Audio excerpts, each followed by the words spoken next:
Engkau, urapan rohmu kiranya turun atas kami, terlebih atas hambamu secara pribadi. Biarlah nama Tuhan saja yang patut dan layak ditinggikan dan dipermuliakan. Di dalam nama Yesus, kami siap mendengar dan menerima firman Tuhan dengan sukacita. Haleluya. Amin. Puji Tuhan, saya persilahkan kembali duduk. Sekaliannya sidang jemaat yang dikasihi Tuhan. Puji nama Tuhan, salam sejahtera dan salam persekutuan bagi kita sekaliannya jemaat Tuhan. Salam. Salam. Lebih sukacita lagi, salam. Ya, puji Tuhan kalau oleh karena kebaikan dan kemurahan Tuhan kita boleh ada sebagaimana kita ada pada hari ini.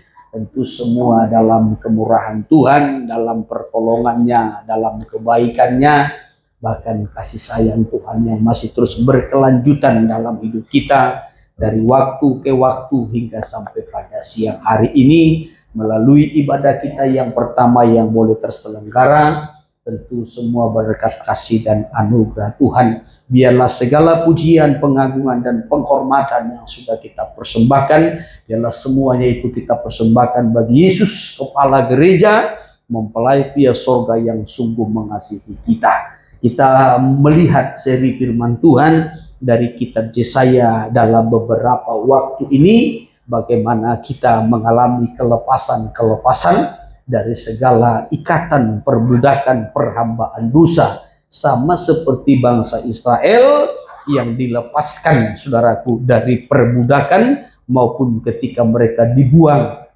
ke Babel 70 tahun lamanya. Kita sudah pelajari secara garis besar kitab Yesaya yang terdiri dari dua bagian besar, dan dua bagian besar ini juga dibagi dalam beberapa bagian. Bagian yang pertama terdiri dari 5 bagian ataupun topik, sedangkan bagian yang kedua terdiri dari 3 bagian ataupun 3 topik yang sangat penting. Ya, saudara yang terkasih, dalam kitab Yesaya pasal yang ke-40 sampai kepada 66 adalah bagian yang kedua, yaitu mengenai kelepasan ataupun pemulihan. Dan kita memperhatikan dalam seri firman Tuhan Yesaya pasal 40 dari ayat 1 sampai kepada ayatnya yang ke-11, kita sudah melihat di sana ada 4 seruan. Dan kita melihat seruan yang keempat, yaitu kabar baik. Ya, saudaraku, berita tentang kabar baik yang disampaikan kepada umat Tuhan yang sedang berada di dalam pembuangan. Kondisi mereka di dalam pembuangan saya sudah terangkan, sangat memprihatinkan. Ya, kalau dalam kitab Mazmur di tepi-tepi sungai Babel mereka menangis, kecapinya digantungkan, amat sedihnya penderitaan yang mereka alami. Ya, saudara yang terkasih, tetapi Tuhan menyampaikan seruan melalui utusan-utusannya supaya disampaikan kepada orang-orang yang tertawan di Babel bahwasanya lihat itu Tuhan Allahmu datang. Ya, saudara yang terkasih, ketika dikatakan itu Tuhan Allahmu datang, ada 2 hal yang dinyatakan di situ dari Yesaya pasal yang ke-40 dari ayatnya yang ke-9. Itu seruan supaya melihat Tuhan Allah yang datang. Ayatnya yang ke-10, lihat itu Tuhan Allah, ia datang dengan kekuatan dan dengan tangannya yang berkuasa. Yang pertama-tama di situ diperlihatkan adalah tangan kuasa Tuhan. Tangan kuasa Tuhan yang mampu menolong mereka, tangan kuasa Tuhan yang mampu menyelamatkan, melepaskan mereka, tangan kuasa Tuhan yang mampu mengangkat mereka. Itu dalam ayatnya yang ke-10. Ya, saudaraku, kalau ini betul-betul kita mengerti, kita akan paham betapa hebatnya tangan kuasa Tuhan yang mampu menolong kita dari segala keadaan kita, dari segala kondisi yang kita alami. Tangan kuasa Tuhan mampu memulihkan, mengangkat kita, menolong kita dalam segala perkara. Amin. Amin. Baru yang kedua itu dalam ayatnya yang ke-11. Itu yang akan saya kutip pada pagi siang hari ini. Ya, dikatakan lihat itu Tuhan Allahmu, dia datang seperti seorang gembala. Ya, Ia datang seperti seorang gembala, dan semua hasil jerih lelahnya ada bersama-sama dengan dia. Anak-anak domba di pangkunya, induk-induk domba dituntunnya dengan hati-hati. Saya kutip ini ayatnya yang ke-11 saja. Saya memberikan tema bagi kita pada pagi siang hari ini, gembala pemelihara hidupku. Ya, saya minta dibacakan ayat 11. Demikian firman Tuhan. Iya. Seperti seorang gembala, ia menggembalakan kawanan ternaknya Terus. dan menghimpunkannya dengan tangannya. Ya. Anak-anak domba di pangkunya. Terus. Induk-induk domba dituntunnya dengan hati-hati. Iya. Sekali lagi saya memberikan temanya gembala pemelihara jiwa. Jadi bukan hanya tangan kuasa Tuhan yang begitu hebat dan dahsyat, yang mampu menolong kita dalam segala perkara, mampu mengangkat kita dari kejatuhan, mampu menolong kita dari segala kondisi keadaan yang kita alami, saudaraku. Tetapi dalam ayat 11 ini diperlihatkan Tuhan itu datang seperti seorang gembala. Ia menggembalakan kawanan ternaknya. Ia menghimpun dengan tangannya anak-anak domba di pangkunya, induk-induk domba dituntunnya dengan hati-hati. Saudaraku, kita perhatikan ayat ini dengan teliti. Nah, dikatakan begini. Seperti. Apa? Seperti. Kalau dikatakan seperti, ini berbicara tentang gambaran. Ya, seperti. Ya. Ini gambaran. Gambaran yang sangat mirip. Hampir sama. Ya, jadi kalau dikatakan seperti seorang gembala, seperti anak-anak domba, ini gambaran. Jadi gembala di sini dengan anak-anak domba ini adalah gambaran. Ya, gambaran. Kenapa dibuat satu gambaran? Ya, tentu kita tahu Allah itu roh. Kita tidak bisa melihat secara jasmani dengan kasat mata. Tetapi bagaimana kuasanya, bagaimana keilahiannya atau kealahannya untuk kita mengerti, untuk kita bisa pahami, untuk kita bisa kenal, maka diberikan gambaran. Seperti. Ya. Kalau saudara, ya saudaraku, ingin tahu sesuatu yang masih rahasia, yang masih tersembunyi, seringkali diberi gambaran. Ya, ada model handphone baru. Gimana itu? Ya, kameranya bukan di belakang, tapi di mana? Di atas. Ya, ada handphone baru. Ya, layarnya bukan di depan, tetapi di mana? Di samping. Oh, gimana itu? Ya, saudara membuat gambarannya. Ya, sehingga lebih mudah tahu. Haleluya. Haleluya. Kita tidak pernah bertemu dengan Tuhan secara jasmani. Tetapi nanti di sorga kita akan bertemu dengan Tuhan. Muka dengan muka. Amin. Amin. Amin. Tetapi sebelum kita bertemu muka dengan muka, Tuhan memperkenalkan dirinya, memperkenalkan kuasanya, keilahiannya kepada kita melalui firman dengan suatu gambar. Ya, maka dalam Alkitab ini ada namanya kitab Amsal. Kitab Amsal itu adalah kitab yang memberikan suatu gambaran, ya saudaraku, supaya pemahaman kita, pengertian kita, pengenalan kita meningkat, bertumbuh. Kita semakin mengenal Tuhan, kita semakin mengerti jalan-jalannya Tuhan, rencana Tuhan, kehendak Tuhan, ketetapan-ketetapan Tuhan melalui gambaran. Ya, maka dikatakan begini dalam Amsal pasal 1. Amsal pasal 1, ya sebenarnya dari ayat 5 sampai kepada ayatnya yang ke-6. Tetapi ada baiknya kita baca dari ayat pertama saja. Ayat pertama saja. Demikian firman Tuhan. Iya.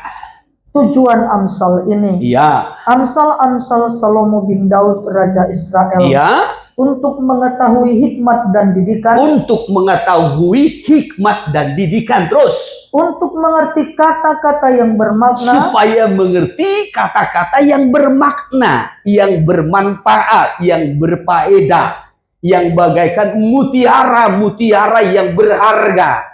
Supaya mengerti firman yang betul-betul berharga.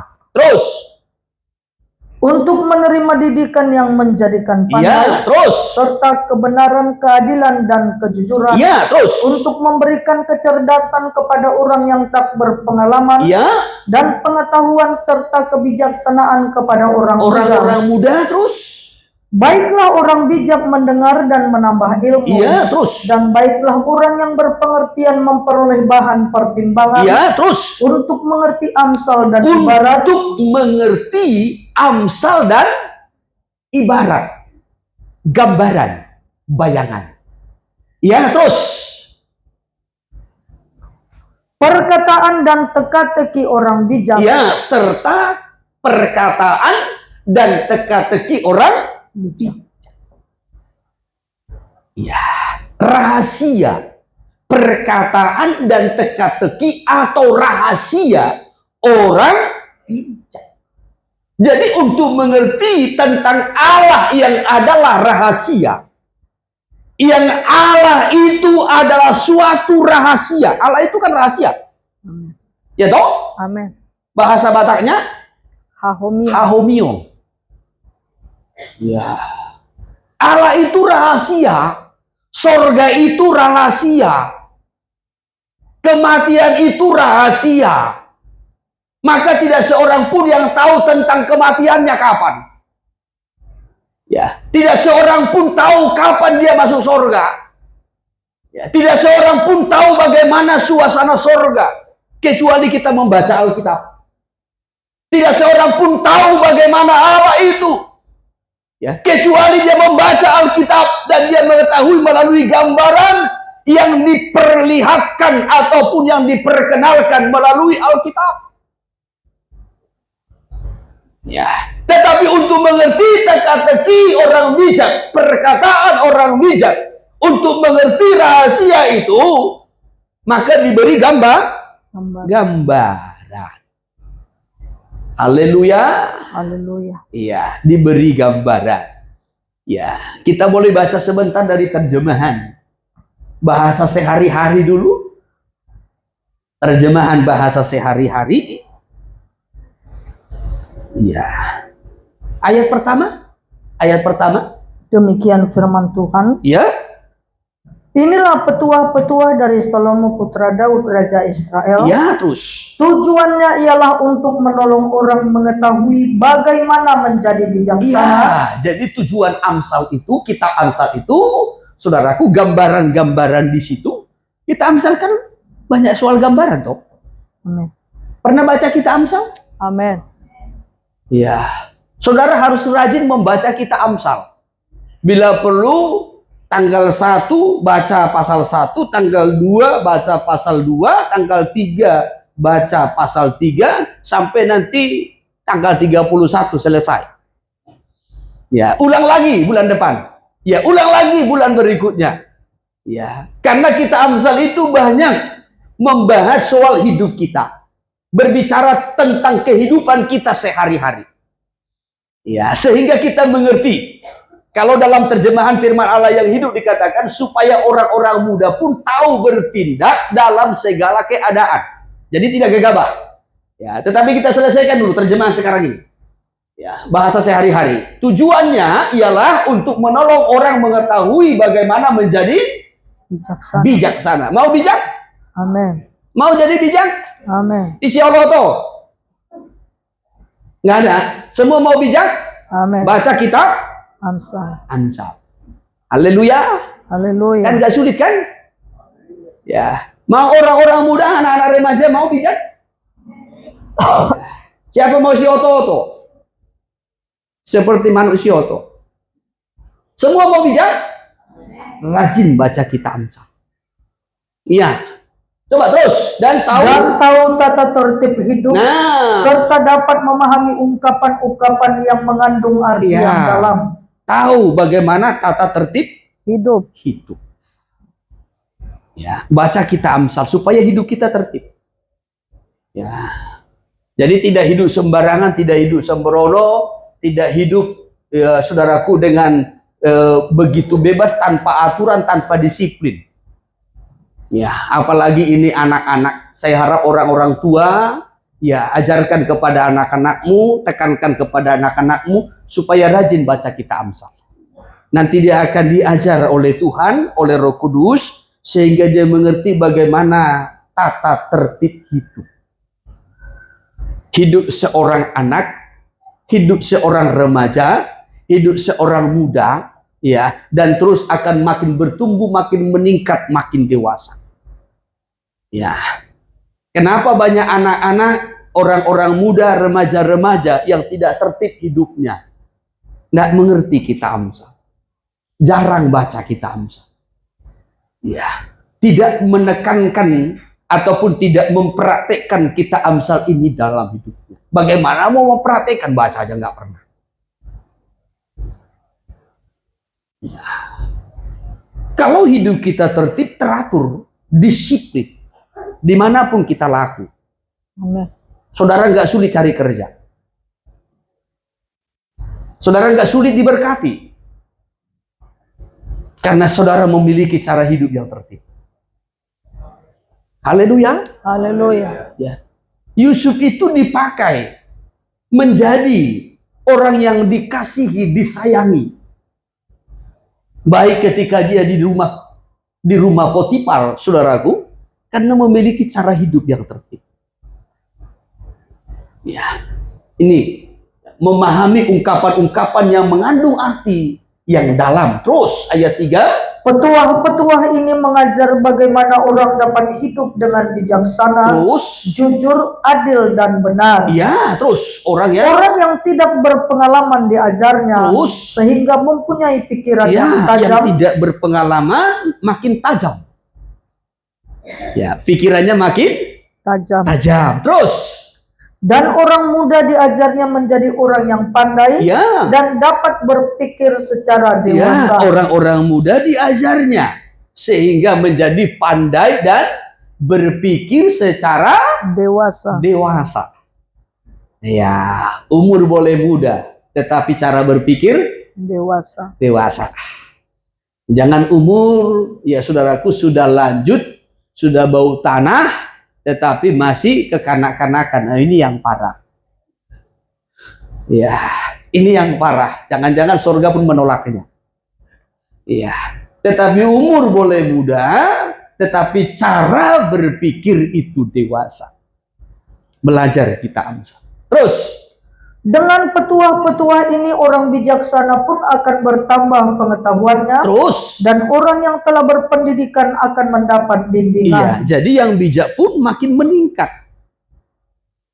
Ya, terus makin berkembang, makin bertumbuh.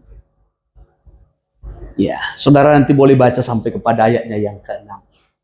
Ya. Namun kalau dalam terjemahan firman Allah yang hidup itu dikatakan orang-orang muda bertindak ya dalam segala keadaan itu. Nanti bertindak dengan benar, bertindak dengan baik. Ya, itu kalau kita kembali kepada ayat yang ketiga ya.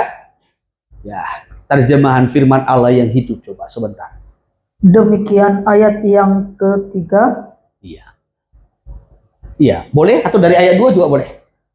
Ia menuliskannya untuk mengajarkan kepada bangsanya Ya, terus cara hidup, bagaimana bertindak dalam setiap keadaan. Bagaimana bertindak dalam setiap keadaan. Jadi kita Amsal itu diberi mengajar kita supaya kita dapat bertindak dalam segala keadaan.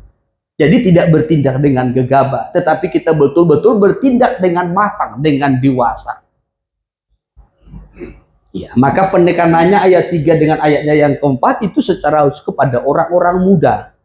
Terus, Karena ia ingin Ya. supaya mereka mempunyai pengertian Terus? adil dan jujur dalam segala sesuatu yang mereka Ya, lakukan. lanjutkan ayat 4. Aku ingin agar orang-orang yang pikirannya sederhana menjadi bijaksana. Yang katanya. sederhana menjadi bijaksana. Terus? Aku ingin menasihati anak-anak muda Ya. mengenai beberapa masalah yang akan mereka hadapi. Ya. Orang-orang muda yang menghadapi beberapa masalah yang mereka hadapi. Tetapi dikatakan tadi dalam ayatnya yang kedua, sehingga mereka bertindak dengan baik, dengan benar dalam segala keadaan. Ya, masa muda kan masa pertumbuhan, masa muda kan masa perkembangan. Masa muda kan masa di mana biasanya orang-orang muda sedang mencari jati dirinya, sehingga bertindak dengan gegabah. Tetapi melalui kita Amsal yang mengajar kita mengerti bagaimana caranya kita bertindak. Haleluya. Haleluya. Iya. Baik dalam mencari pasangan pun nanti tidak gegabah, tetapi betul-betul dalam kebenaran. Sehingga masa depanmu ya bukan masa depan yang ya bagaikan lembah air mata, tetapi masa depanmu adalah masa depan yang gilang gemilang. Ya, jangan kalau nyanyi di masa muda, masa depanku penuh harapan, tapi cari pasangan, ya, bertindak dengan gegabah, bukan masa depan yang penuh harapan. Masa depanmu akhirnya bagaikan lembah air mata. Waktu pacarannya enak, senang-senang, boncengan sana sini, makan bakso di sana sini. Di mana tempat perbaksoan yang tidak pernah disinggahi? Semua sudah. Ya. Tetapi setelah menikah baru. Ya. Mana mall yang tidak dijalani? Semua sudah. Mana pantai yang tidak dijalani? Semua sudah. Ya. Waktu masih pacaran. Tapi udah menikah nanti baru. Ya. Ada yang berkeluarga yang pengalaman begitu? Nggak usah diangkat tangannya. Ya, dalam hati saja, Hamimai. Ya, tapi syukur kami bertemu dengan firman pengajaran mempelai Alkitab yang mengubah hidup kami, yang mengubah nikah kami, keluarga kami, memberikan kesempatan untuk diperbaiki di dunia. Ya. Jadi gembala dan domba adalah gambaran supaya kita lebih mudah mengerti, memahami kuasa Allah dan keilahiannya. Saya kutip sebentar kitab Roma pasal 1 ayat 19. Roma pasal 1 ayat 19. Demikian firman Tuhan. Iya. Karena apa yang dapat mereka ketahui tentang Allah nyata bagi mereka, Ya, terus. sebab Allah telah menyatakannya kepada Allah mereka. telah menyatakannya kepada mereka. Ya, Allah menyatakan dirinya kepada kita, baik melalui alam ciptaannya ini, maupun juga melalui gambaran-gambaran yang Tuhan beri. Iya. Di dalam kitab Yesaya tadi, pasal yang ke-40 ayat 11, Tuhan menggambarkan dirinya itu bagaikan seorang gembala. Dan kita umatnya yang telah ditebusnya itu digambarkan seperti domba-domba. Ya. Bahkan sama halnya kadangkala Yesus pun juga digambarkan seperti domba.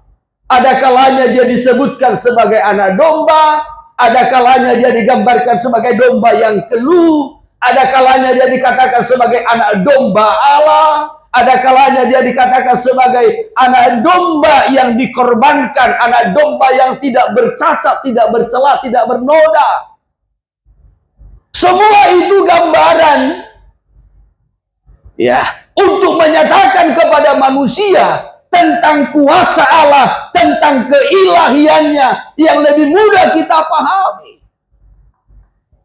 Maka dalam Roma 1 ayat 19 ini, karena apa yang dapat mereka ketahui tentang Allah nyata bagi mereka.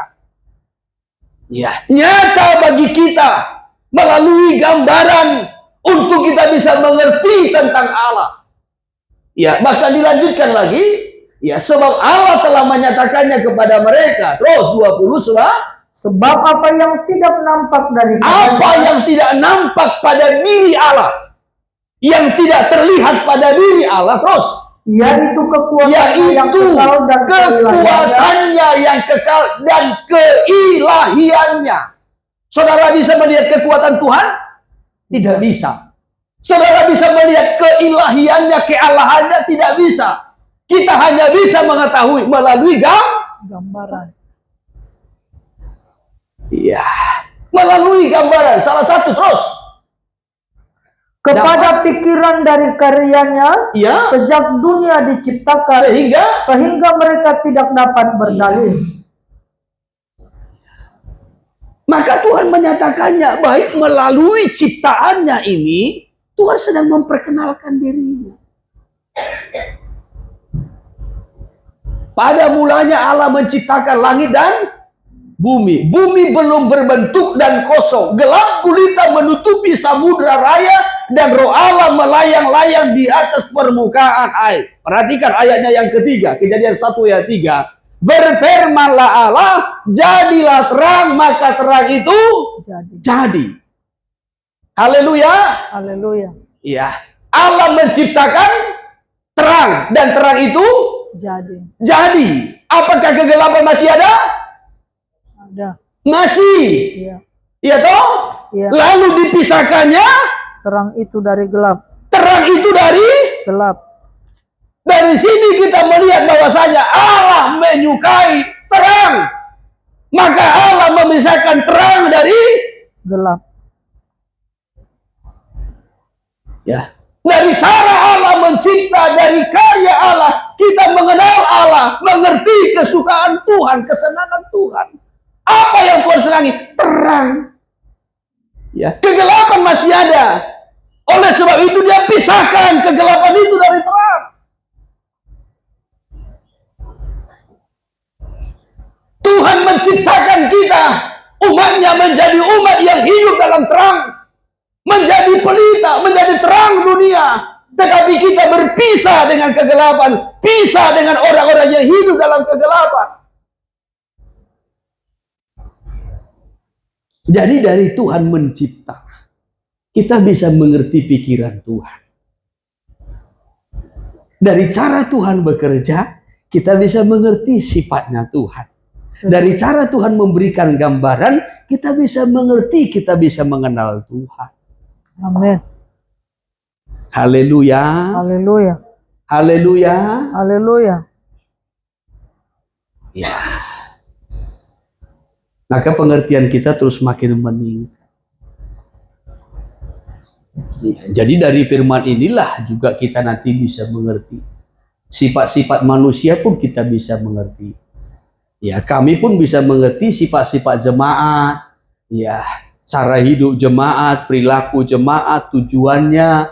Ya saudaraku, jauh sebelum bertindak pun kami bisa mengerti. Dari mana? Firman. Ya, firman. Ya. Jemaat yang condong kepada Tuhan, jemaat yang condong kepada dunia, jemaat yang condong kepada daging. Kita bisa tahu dari mana? Firman.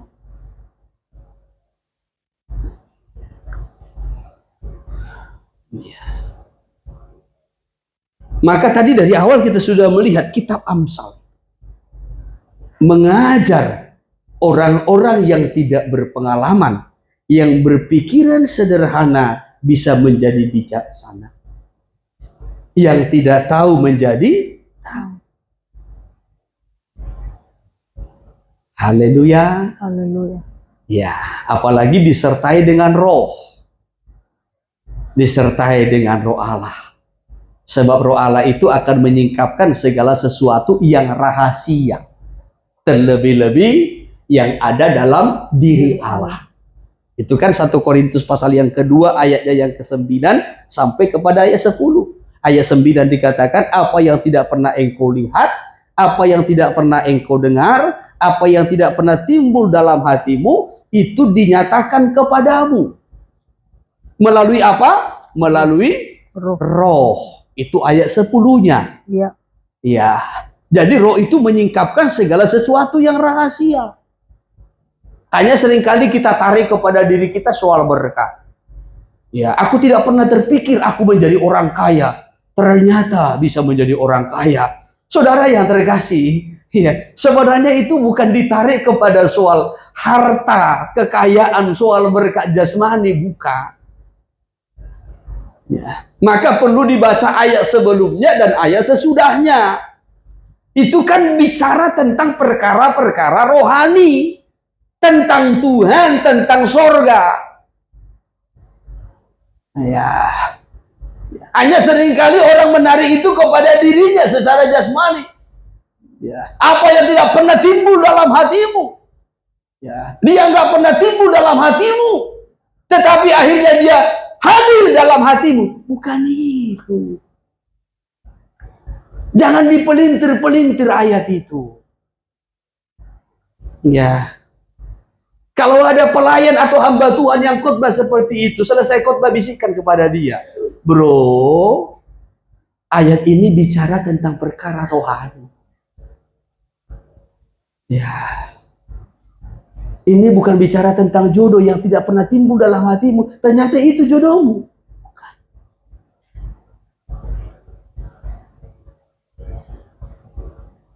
Jangan diputar-putar. Kembali kita memperhatikan. Ya. Dikatakan tadi, coba sekali ayat. Roma 1 ayat 19. Iya. Karena apa yang dapat mereka ketahui tentang Allah nyata bagi mereka. Nyata bagi mereka. Sebab Allah telah menyatakannya kepada mereka. Allah telah menyatakannya kepada mereka. Sebab apa yang tidak nampak, ayat 20, daripadanya dalam diri Allah, yaitu kekuatannya, kekuatan Allah yang kekal, dan keilahiannya dapat nampak kepada pikiran dari karyanya. Itu dapat terlihat dari pikiran Allah dan dari karyanya, dari ciptaannya, dari pekerjaannya, dari hasilnya. Sejak dunia diciptakan sehingga mereka tidak dapat berdalih, sehingga manusia tidak dapat berdalih dari semua yang diciptakan Allah, baik yang diciptakan pada mulanya, yang diciptakan pada hari pertama itulah terang, yang diciptakan pada hari yang kedua cakrawala, yang ketiga, yang keempat, yang kelima sampai kepada hari yang keenam. Hari yang keenam Tuhan menciptakan. Hari yang keenam Tuhan menciptakan anak remaja. Hari yang keenam Tuhan menciptakan kegelapan. Hari yang keenam Tuhan menciptakan guru sekolah minggu. Hari yang keenam Tuhan menciptakan oh Tuhan, tolonglah, ampunilah mereka. Hari yang keenam Tuhan menciptakan segala binatang yang merayap di baru. Yang terakhir manusia. Tetapi setelah Tuhan menciptakan manusia, Tuhan melihat manusia itu tidak baik seorang diri. Maka akhirnya Tuhan menciptakan perempuan, pendamping, pasangan yang sepadan. Ya. Jadi dari situ juga kita bisa melihat pikiran Tuhan. Kenapa Tuhan menciptakan manusia itu berpasangan? Karena Tuhan juga merindukan pasangan. Bukan pasangon, pasangan. Ya. Tuhan merindukan pasangan. Ketika Tuhan menghukum dunia dan manusia fasik pada zaman Nuh, Tuhan memerintahkan kepada Nuh untuk membangun bahtera. Setelah selesai, maka Tuhan menyuruh masuk ke dalamnya segala binatang berpasang. Kenapa berpasang-pasangan? Dari situ kita melihat pikiran Tuhan. Tuhan pun membutuhkan pasangan. Siapa pasangannya? Gereja. Dialah mempelai laki-laki dan gerejalah, jemaatlah mempelai perempuannya. Bisa ditangkap? Ya. Jadi kenapa bukan jantan semua disuruh masuk? Atau yang betina semua disuruh masuk? Kenapa Tuhan hanya menciptakan Adam? Ya. Setelah itu baru dia ciptakan perempuan. Ya. Kenapa bukan Adam yang pertama, Adam yang kedua, Adam 3, Adam 4, Adam 5, sampai Adam 7?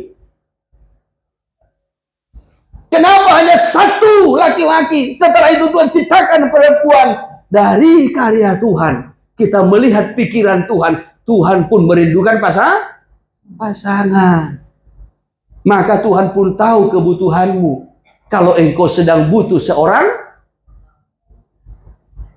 pasangan. Ya, saudara butuh pasangan atau pasangan? Hah? Ya. Kalau butuh pasangan, biar kita berdoa. Biar langsung habis kontrakmu. Pasangan keluar. Ya. Dari karya Tuhan. Maka kalau kita membaca Alkitab dengan baik, kenapa begini? Kenapa begini? Kita tahu pikiran Tuhan.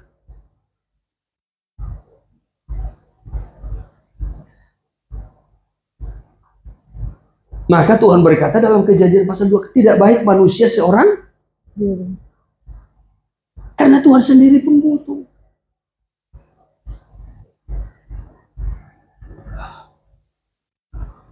Kaki saudara saja punya pasangan. Sandalmu punya pasangan. Sepatumu punya pasangan. Ada yang pakai sepatu sama-sama kanan dua-duanya? Ada? Pasti satu kanan, satu kiri, satu. Nggak ada yang pakai dua-duanya kanan kan? Ya. Maka dari situ kita tahu Tuhan menciptakan laki-laki dan perempuan, bukan laki-laki dengan laki-laki, bukan perempuan dengan perempuan. Maka janganlah mencintai laki-laki dengan laki-laki. Jangan menikah laki-laki dengan laki-laki. Jangan menikah perempuan dengan perempuan. Ya. Tetapi laki-laki dengan perempuan. Karena itulah pikiran Allah. Haleluya. Haleluya. Kembali. Gembala dan domba adalah gambaran. Supaya kita lebih mudah mengerti, memahami kuasa Allah dan keilahian. Tuhan itu disebutkan sebagai gembala, gambaran. Sebab seorang gembala dia akan memelihara kawanan ternak dombanya. Kenapa dikatakan domba? Domba menggambarkan kehidupan rohani Kristen yang sejati. Bukan kambing. Ya.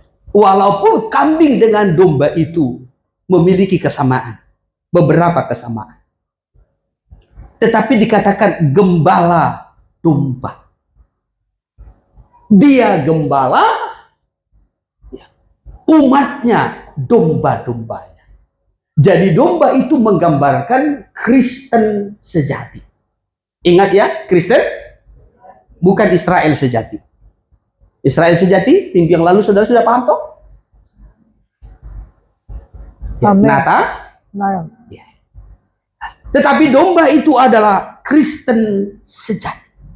Saya istilahkan Kristen sejati. Beda dengan kambing. Kambing itu menggambarkan kehidupan orang-orang duniawi. Orang-orang duniawi. Manusia yang duniawi. Sedangkan domba itu menggambarkan Kristen sejati. Memang memiliki beberapa persamaan yang sangat mirip. Termasuk dari bentuk ataupun tampilannya. Domba dengan kambing mirip toh tampilannya. Ya, hanya kalau domba kan bulunya lebih lebat dan lebih halus. dibanding dengan kambing. Ya, postur tubuhnya mirip. Nggak jauh beda. Ya, Kristen sejati dengan Kristen duniawi ada kemiripan secara fisik, secara jasmani, secara lahiriah. Sama-sama masuk gedung gereja. Ya, kalau sudah sama-sama masuk gedung gereja, ya, ini bagaikan kambing dengan domba. Sulit membedakannya toh. Ya, sama-sama bawa Alkitab. Sama-sama percaya Yesus adalah Tuhan dan Juru Selamat. Sama-sama pakai kalung salib. Ya, sama-sama pakai kalung salib. Yesus disalib karena kebenaran. Di sisi kanannya juga ada penjahat yang Salib. di sisi kirinya juga ada penjahat yang sama-sama punya salib. Ya. Jadi jangan bangga kalau orang pakai kalung salib. Walaupun salibnya besar. Ya. Saudara yang terkasih, sama-sama.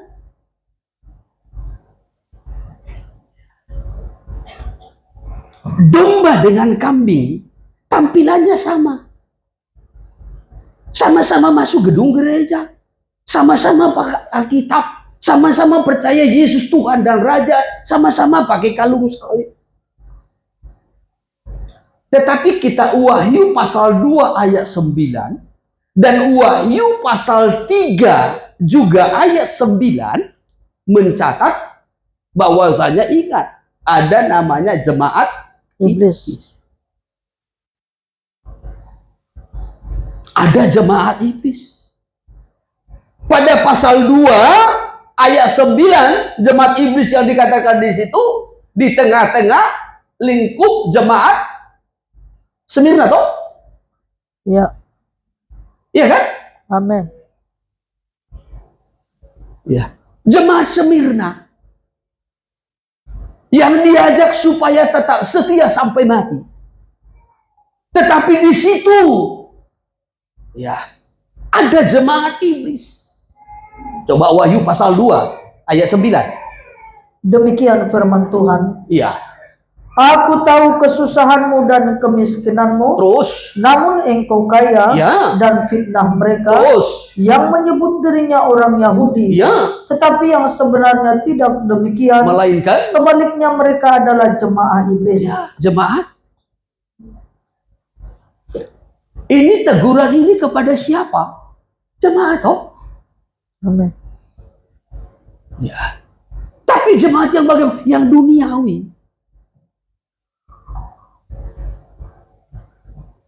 Sampai dikatakan jemaat iblis. Yang hanya melakukan kehendak iblis, keinginan iblis. Dosa. Demikian juga pada pasal 3 ayat 9. Pasal 3 ayat 9 ini di ruang lingkup jemaat Philadelphia. Jemaat Philadelphia itu adalah jemaat yang Tuhan kagumi sebenarnya. Ya. Tetapi di situ dalam ayat 9 ada terselip. Iya. Ya. Ada terselip jemaat iblis. Coba ayat 9. Lihatlah, Iya. beberapa orang dari jemaah iblis, Terus. yaitu mereka yang menyebut dirinya orang Yahudi, Iya. tetapi yang sebenarnya tidak demikian, Tidak melainkan demikian. berdusta, Ya. akan kuserahkan kepadamu. Sesungguhnya aku akan menyuruh mereka datang dan tersungkur di depan kakimu, Terus. dan mengaku bahwa aku mengasihi engkau. Ini di ruang lingkup jemaat Philadelphia. Jadi tampilannya kambing dengan domba seperti sama. Mirip tampilannya. Tetapi ternyata ada jemaat Allah yang hidup, ada jemaat Iblis. Jemaat Allah yang hidup, ciri-cirinya masih ingat? 1 Timotius pasal 3 ayat 15. Tiang penopang Ya, kebenaran. hidup dalam kebenaran dan menjadi tiang Penopang. penopang. Dasar kebenaran. Ya.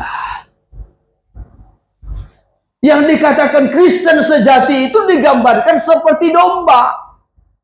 Hidup dalam kebenaran menjadi tiang Penopang. penopang. 1 Timotius pasal 3 ayat 15. Demikian, jadi jika aku terlambat, Ya, sudahlah engkau tahu bagaimana orang harus hidup sebagai keluarga Allah, sebagai keluarga Allah, yakni jemaat dari Allah yang hidup, yakni jemaat dari Allah yang hidup. tiang penopang dan dasar kebenaran. Ya, Allah yang hidup, jemaat dari Allah yang hidup. Apa arti Allah yang hidup? Allahnya Abraham, Allahnya Ishak, Allahnya Yakub. Yakub. Haleluya. Haleluya. Allahnya Abraham, Allahnya Ishak, Allahnya Yakub. Yakub. Bukan Allahnya Ismail ya. Allahnya Abraham, Ishak, Yakub. Jelas kan? Allahnya Abraham, Ishak dan Ishak, Yakub. Itulah yang disebutkan dengan Allah yang hidup. hidup. Jemaatnya siapa? Itulah orang-orang yang menjadi tiang penopang dan hidup dalam kebenaran. Yang dikatakan domba itu adalah jemaat ataupun orang-orang Kristen yang hidup dalam kebenaran dan menjadi tiang penopang. Sekarang kita sudah tahu kita ini domba atau kambing.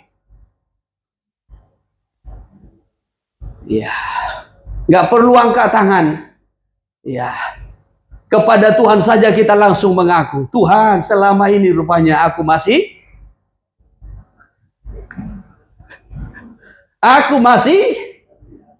tetapi sekarang ciptakanlah aku menjadi domba. Dicipta ya? Ya, dicipta, bukan direparasi. Ya, atau ditambal-tambal menjadi domba, tidak. Kita ini dicipta. Ya, konsep Tuhan itu bukan memperbaiki. Ya, bukan saudaraku, tetapi mencipta. Maka kitab Korintus mencatat seperti ini dalam 2 Korintus 5 ayatnya yang ke-17, yang lama sudah berlalu, sesungguhnya yang baru sudah datang. Ya. Kata sebelumnya, sekarang kita di dalam Kristus sudah menjadi ciptaan baru. Ciptaan baru kan? Ya. Yang lama sudah, sesungguhnya yang baru sudah. Jadi bukan yang lama itu ditambal-tambal atau dicat, dipoles menjadi indah, menjadi cantik, tidak. Ya. Bukan kambing itu dibalut dengan bulu domba, tidak. Tetapi dicipta.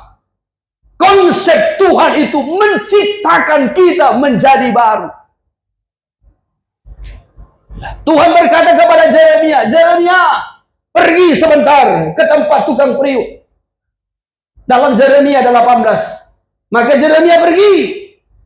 Lalu dia lihat tukang periuk ini sedang membuat bejana. Ketika bejana yang dibuatnya itu rusak, apakah ditambalnya? Tidak. Tetapi bejana yang dibuatnya rusak itu diremukkan. Dibuatnya kembali menjadi tanah liat. Diolahnya kembali, lalu diciptakannya lah menjadi bejana yang baru. Ya. Maka kalau Tuhan mau menciptakan kita dari kambing menjadi domba, harus bagaikan diremukkan dulu. Enak? Tidak. Supaya menjadi ciptaan. Kan begitu konsepnya Tuhan. Amin. Ya, jadi bukan ditutup-tutupi, dipoles-poles. Seakan-akan kita ini bertobat betul, bertobat dengan sungguh-sungguh, tetapi sesungguhnya di dalam sudah rusak, hancur. Tidak. Kelihatannya luarnya itu sudah dipoles, tapi di dalam sudah rusak. Bukan begitu. Saudara pernah pergi ke tempat penjualan second? Saya pernah pergi ke sana. Saya lihat itu kasur, spring bed. Maaf kalau ada yang bagian second ya. Ya, saya bukan mau menyinggung saudara, bukan mau menjelek-jelekkan, tidak. Ya, ini apa yang saya lihat saja. Kasur itu sudah buruk. Lalu itu mereka cuci. Setelah dicuci itu dicat lagi sampel. Jadi terlihat seperti baru. Ya, saya sering itu lihat itu di daerah Pasar Mandalaya. Ya, saya pernah lihat. Ya. Kita tidak tahu bagaimana di dalam, apakah sudah ada yang rusak kawatnya dan lain sebagainya. Tetapi kelihatan di luar itu seperti baru. Kalau buat merek kan tidak terlalu sulit toh. Iya. Saudara yang terkasih, hidup kita bukan demikian. Bukan ditambal luarnya itu seperti terlihat rohani, di dalam itu sudah betul-betul bobrok, rusak oleh karena dosa. Tapi kita diciptakan menjadi ciptaan baru. Ya, begitu konsepnya Tuhan. Yeremia tadi sebentar. Ya, boleh dibacakan dulu. Yeremia 18 ayat yang pertama dimulai. Ya. Pelajaran dari pekerjaan tukang periuk. Firman yang datang dari Tuhan kepada Yeremia bunyinya, pergilah dengan segera ke rumah tukang periuk. Di sana aku akan memperdengarkan perkataan-perkataanku kepadamu. Terus. Lalu pergilah aku ke rumah tukang periuk. Ya. Dan kebetulan ia sedang bekerja dengan pelarikan. Ya, terus. Apabila bejana yang sedang dibuatnya dari tanah liat di tangannya itu rusak, terus. maka tukang periuk itu mengerjakannya kembali, Ya. menjadi bejana lain menurut apa yang baik pada pemandangannya. Jadi kalau bejana yang pertama dibuatnya itu rusak, lalu itu dihancurkan, lalu dia olah lagi, setelah itu dia ciptakan menjadi bejana yang baru. Ini kan menggambarkan hidup kita. Kita yang sudah rusak oleh karena dosa. Lalu Tuhan remukan, Tuhan pukul, Tuhan hukum, Tuhan disiplin. Setelah itu Tuhan ciptakan kita menjadi baru. Amin. Amin. Amin. Kalau dalam kitab Yeskiel dikatakan, aku menaruh hati yang baru di hatimu. Aku menaruh pikiran yang baru. Supaya perkataanku dapat berdiam dalam hati. Ya, dalam terjemahan firman Allah yang hidup dulu. Ayat yang keempat saja. Ayat yang keempat saja. Terjemahan firman Allah yang hidup. Ini. Bila bentuk bejana yang sedang dibuatnya itu tidak seperti yang dikehendakinya, terus, maka tukang periuk itu meremas-remasnya menjadi segumpal tanah liat kembali. Ya, terus. Lalu ia mulai lagi dari permulaan. Mulai lagi dari permulaan. Ya. Jadi setelah bejana yang dia buat tadi rusak, manusia yang diciptakannya itu rusak karena dosa. Setelah itu Tuhan remukkan, Tuhan pukul, Tuhan disiplin, Tuhan hancurkan.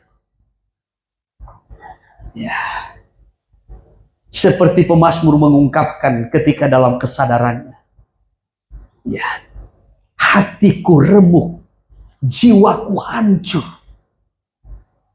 Tetapi dari sana Tuhan membentuk kembali. Tuhan memulai lagi hidup yang baru. Menjadi ciptaan baru. Haleluya. Haleluya. Maka tadi saya sampaikan konsepnya Tuhan mencipta kita. Ya. Kambing itu menggambarkan kehidupan orang-orang duniawi. Sedangkan domba menggambarkan kehidupan kekristenan yang sejati. Memang mirip secara tampilan. Ya, tetapi domba tidak bisa menjadi kambing, kambing pun tidak bisa menjadi domba. Ya, kecuali Tuhan menciptakannya.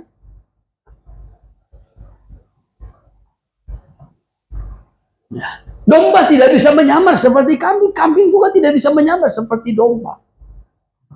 walau tampilannya mirip. Tetapi ini menggambarkan kehidupan manusia yang dalam dosa, sampai disebutkan tadi jemaat iblis, walau sama-sama masuk gereja. Ya. Tetapi domba itu disebutkan sebagai Kristen sejati yang hidup dalam kebenaran, menjadi tiang penopang. Jadilah menjadi jemaat-jemaat tiang penopang. Haleluya. Ya. Domba dengan kambing juga memiliki persamaan, kemiripan. Dari mana? Suaranya.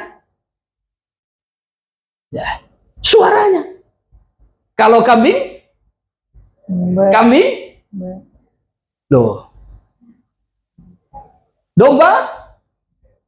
Loh. Saudara, kambing atau domba? Domba. Kambing? Domba. Domba? Ya. Ini domba yang kelaparan ini. Ya. Domba. Domba.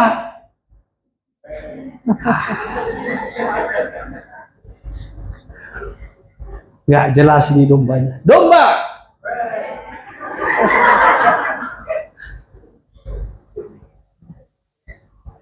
Kambing dengan domba itu sama-sama Ngembek. suaranya sama. Kan sulit membedakan toh. Ya. Mana kambing, mana domba. Karena suaranya sama. Ya. Sama-sama memuji Tuhan. Sama-sama menyembah, sama-sama berdoa.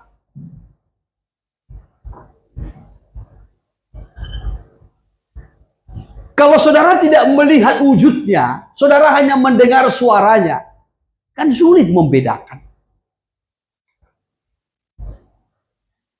Iya toh? Karena kambing juga ngembek, domba juga ngembek. Orang-orang yang duniawi juga itu memuji-muji Tuhan. Orang-orang yang rohani juga, Kristen sejati juga memuji Tuhan.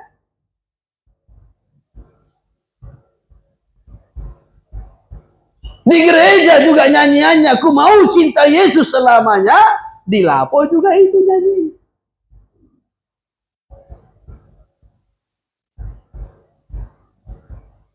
Nah, di gereja juga nyanyinya, Maranatha, Maranatha, Tuhan datanglah. Di sana juga itu sama.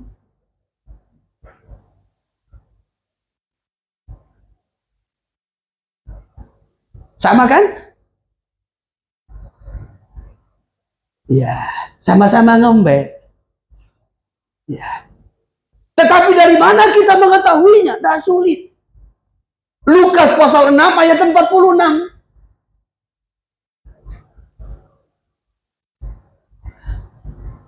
Lukas pasal 6 ayat 46. Mengapa kamu berseru kepadaku, Tuhan, Tuhan. Terus padahal kamu tidak melakukan apa yang aku katakan? iya, hanya di sini perbedaannya. Tidak melakukan. Ya. Kalau ngombenya sama. Sama-sama Tuhan. Iya toh? Iya. Iya. Kambing juga ngembek, domba juga ngembek.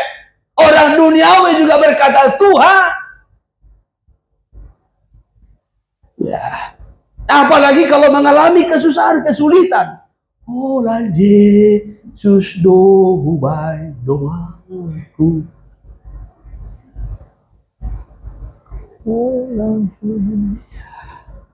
Domba juga sama.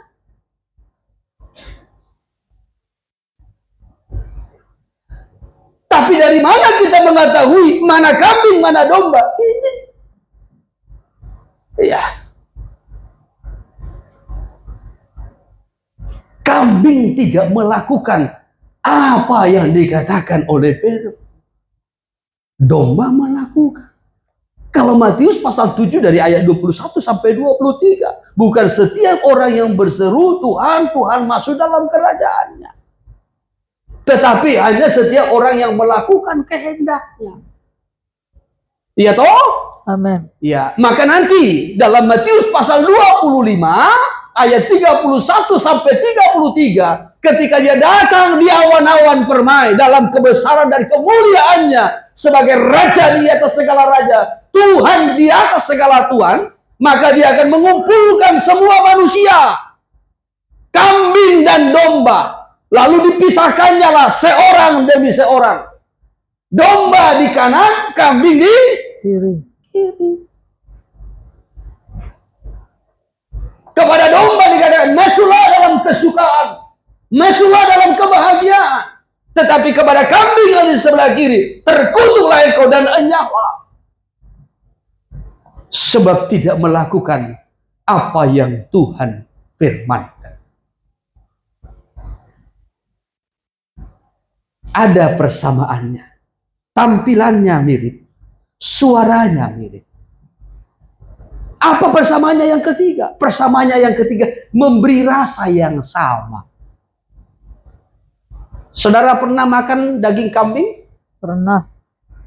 Sate kambing? Pernah. Tongseng kambing? Gulai kambing? Saudara pernah makan domba? Tidak. Belum pernah? Wah.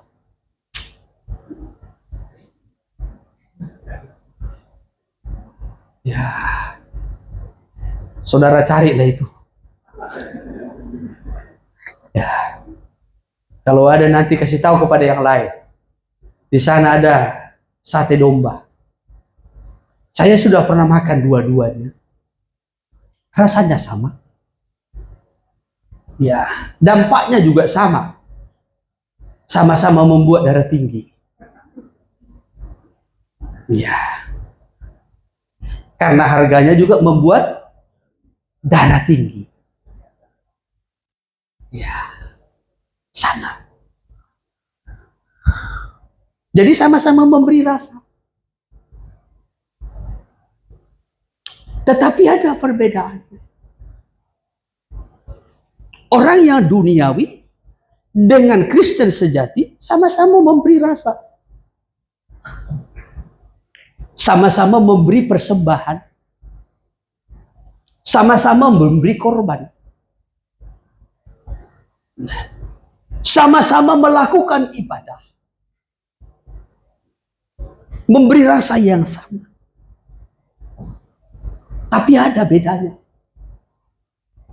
Persembahan Kain ditolak Tuhan. Persembahan Habel diterima. Sama-sama persembahan toh? Amen. Kambing dengan domba. Ya. Kain itu menggambarkan kambing, kehidupan kambing. Tapi Habel menggambarkan kehidupan domba. Sama-sama memberi persembahan. Tapi ada yang ditolak Tuhan, ada yang diterima. Kalau Kain itu persembahannya ditolak, orangnya ditolak, Habel persembahannya diterima, orangnya diterima. Kalau dalam perjanjian baru, ya, perjanjian baru, kalau kita melihat kisah para rasul yang keempat, itu pada zaman gereja mula-mula. Kisah para rasul pasal yang keempat itu ayat terakhir ya. Ayat 36 ya. Barnabas yang menjual hartanya lalu membawanya sebagai korban persembahan ditaruh di depan kaki para rasul-rasul. Coba ayat berapa? Demikian pula dengan Yusuf yang oleh rasul-rasul disebut Barnabas, terus, artinya anak penghiburan. ya, terus Seorang Lewi dari Siprus, ya, terus, yang menjual ladang miliknya, lalu membawa uangnya itu dan meletakkannya di depan kaki rasul-rasul. Ya. Persembahan dan korban daripada Barnabas ini diterima. Ya. Tetapi setelah ayat 37 ini kan langsung kepada pasal 5. Kisah Rasul pasal 5. Itu tentang dan Safira. Ananias dan Safira. Ananias dan Safira juga menjual sebidang tanah. Tetapi persembahannya, korbannya kan ditolak. Dan mengakibatkan kematian. Ya, jadi sama-sama membawa persembahan, sama-sama memberi rasa, memberi kenikmatan. Tetapi ada yang ditolak, ada yang diterima. Kambing ditolak, domba diterima. Sama.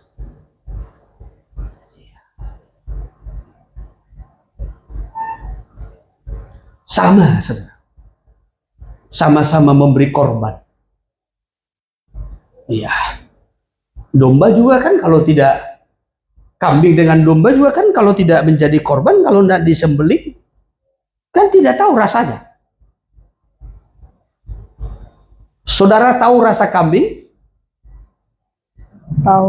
Saudara tahu rasa daging kambing? Tahu. Karena saudara pernah menikmati daging Kambing. Iya.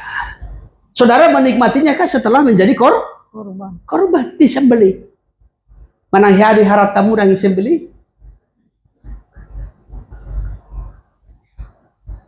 Iya. Jadi sama-sama korban.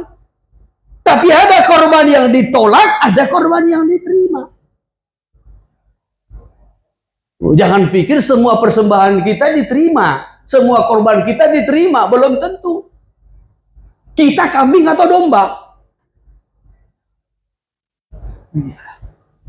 Maka jangan bangga kalau kita bisa memberi, kita bisa berkorban. Dimulai dulu dari hidup kita yang menjadi Kristen sejati. Menjadi domba yang benar. Supaya korban kita jangan sampai menjadi sia-sia. Haleluya. Haleluya. Ya, saya harus sampaikan ini supaya saudara mengerti dan korban saudara itu tidak menjadi sia-sia.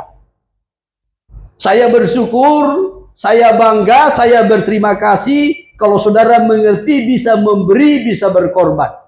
Tetapi saya harus ajarkan sebagai seorang hamba Tuhan, sebagai seorang gembala yang diangkat, ditetapkan Tuhan, saya harus ajarkan supaya persembahan atau korban saudara tidak menjadi sia-sia. Haleluya. Haleluya. Ya, tetapi jadilah menjadi domba-domba yang benar. Ya, kambing dengan domba ada kemiripannya. Baik tampilannya, suaranya, rasanya. Sekalipun nanti memiliki perbedaan-perbedaan dalam banyak hal. Sehingga Tuhan memisahkan kambing dengan domba ketika ia datang kembali. Tetapi sebelum hari itu, kalau kita mendapat kemurahan Tuhan untuk diciptakan menjadi baru, menjadi domba-domba, domba yang digembalakan. Yang dimaksud dengan domba yang digembalakan itu adalah domba yang dipelihara. Sebagaimana tadi saya memberikan temanya. Gembala pemelihara hidup. Jadi penggembalaan itu adalah cara Allah untuk memelihara. Ya. Supaya hidup kita ini betul-betul terpelihara. Karena resiko kalau kita tidak tergembala itu banyak resikonya. Domba kalau tidak tergembala, domba itu akan tersesat.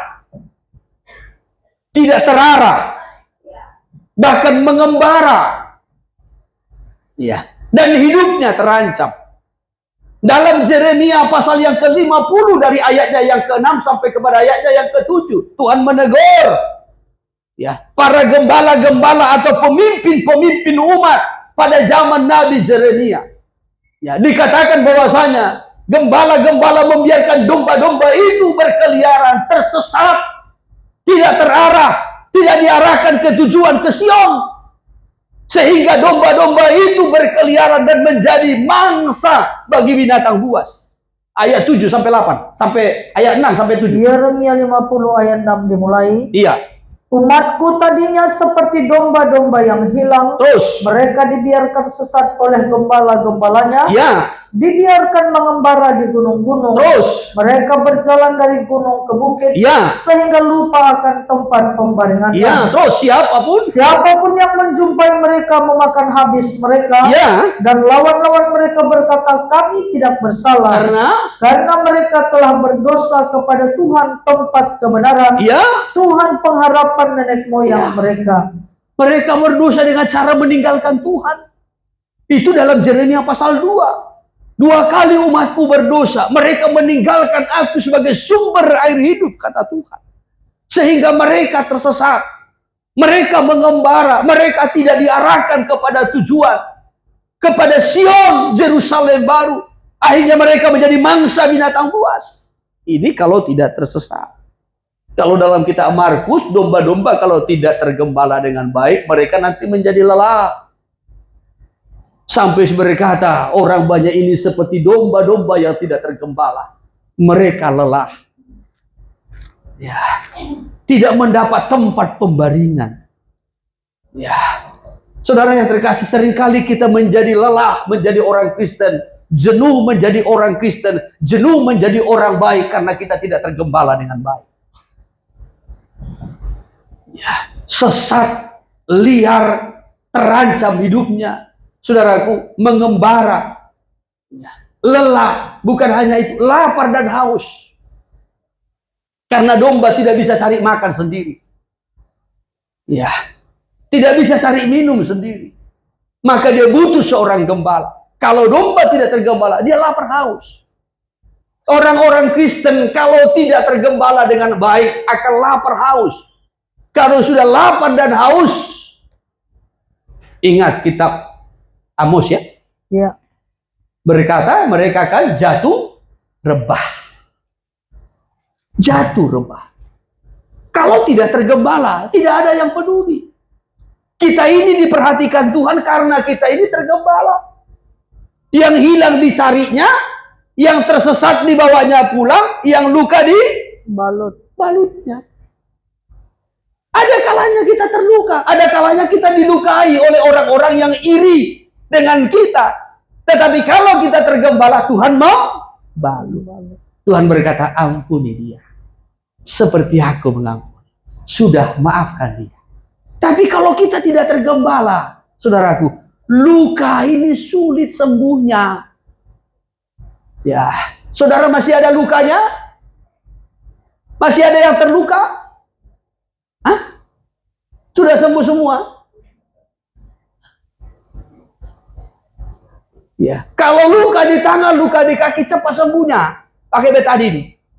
Tapi kalau lukanya di sini, wah ini yang sulit. Marak-rak somagulang kata orang Batak. Ya, lukanya di sini di dalam. Ya, tapi kalau kita tergembala, Tuhan membalut. Haleluya. Kalau kita tergembala, ada kalanya kita tersesat dengan pikiran kita. Tapi cepat Tuhan bawa kita kembali pulang ke jalan yang benar, ke cara hidup yang benar. Amen. Tuhan tidak biarkan kita larut dalam dosa sampai binasa. Kalau kita tergembala. Jadi tergembala itu adalah cara Tuhan memelihara hidup kita. Tergembala itu bukan memonopoli hidup jemaat.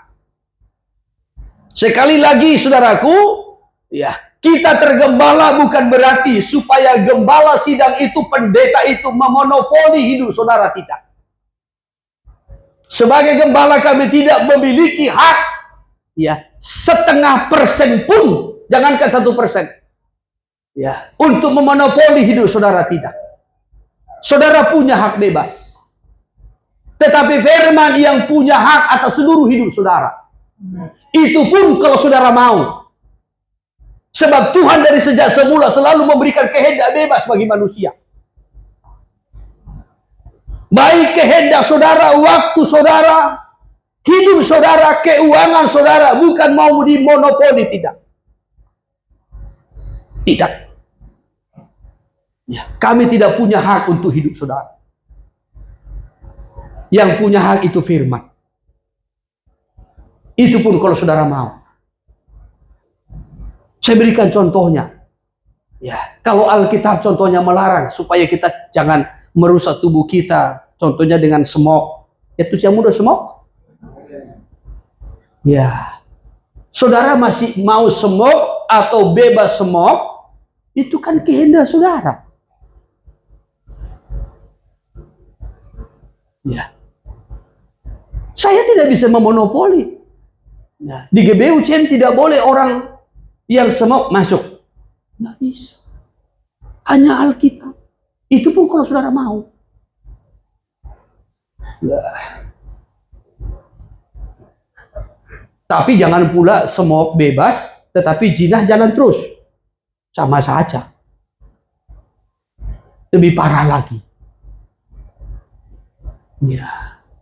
Aku nggak semok lagi. Tapi jinah jalan terus. Parah. Jadi penggembalaan bukan untuk memonopoli. Nah, termasuk keuangan saudara. Saudara memberikan persepuluhan bukan karena firman. Amin. Amin. Amin. Saudara beri atau tidak beri, ya, kami sebagai gembala sidang tidak punya hak untuk memonopoli saudara. Ya, itu uang saudara. Ya, tetapi Alkitab mengajarkannya, menyampaikannya, maka kami ajarkan. Dan itu pun berpulang kepada kita pribadi lepas pribadi. Apakah kita mau melakukannya atau tidak? Itu kehendak bebas. Tuhan memberikan kehendak bebas. Kalau saudara melakukannya, puji Tuhan. Saudara punya iman terhadap firman. Tuhan memelihara hidupmu. Haleluya. Dan saya percaya saudara yang setia dalam hal itu tidak akan pernah kekurangan. Sebab Tuhan memelihara hidupmu. Ya, tetapi itu disampaikan, diajarkan bukan untuk memonopoli keuangan saudara, tidak. Jauhlah hal ini. Kami tidak punya hak. Kami hanya hamba yang dipakai oleh Tuhan sampai kepada batas waktu yang Tuhan tentukan. Tetapi penggembalaan itu untuk memelihara kita. Maka pemazmur katakan begini dalam Mazmur 23. Tuhanlah Gembalaku, takkan kekurangan aku. Ia membaringkan aku. Ya, terjemahan firman Allah yang hidup saja. Ya, kita baca dulu ini sebentar.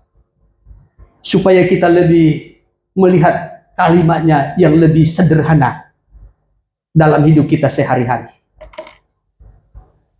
Ini tujuannya. Mazmur 23 ayat yang pertama. Iya. Karena Tuhan adalah gembalaku, Terus, maka segala keperluanku terpenuhi. amin. Amin.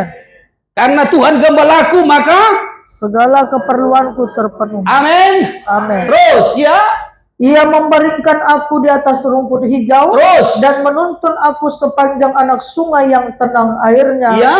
Ia memulihkan keadaan diriku. Memulihkan keadaan diriku. Amin. Terus, Ia menolong aku untuk melakukan apa yang benar. Tuhan dan menolong aku memuliakan untuk Dia. melakukan apa yang benar. Supaya semua yang kulakukan memuliakan Tuhan. Iya. Terus, Walaupun aku berjalan melalui lembah maut yang gelap, iya. aku tidak akan takut, Iya. karena Engkau menyertai aku Terus, untuk menjaga dan membimbing aku sepanjang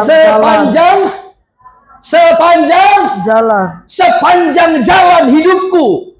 Tuhan melindungi dan membimbing menyertai aku. Amin. Amin. Iya. Terus, Engkau menyediakan meja perjamuan bagiku di hadapan musuh-musuhku. iya. Engkau telah menyambut aku sebagai tamu kehormatan. Iya. Dengan berkat-berkat yang berkelimpahan. Amin.